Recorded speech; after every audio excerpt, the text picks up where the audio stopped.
எங்களுக்காக வேண்டிக் கொள்ளும் புனித அந்தோணியாரே, உம் அற்புதத்தை எங்களுக்கு காட்டும், இருளில் வழிகாட்டும் ஒளியை அழியும் புனித அந்தோணியாரே, எங்கள் துணையே.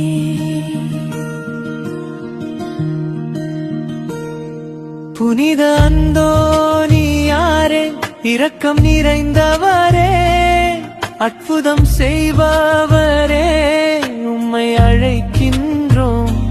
தொலைந்ததை கண்டு தருவீர், உடைந்ததை சீர் செய்வீர். நம்பிக்கை நண்பரே, சொர்க்க உதவியாளரே.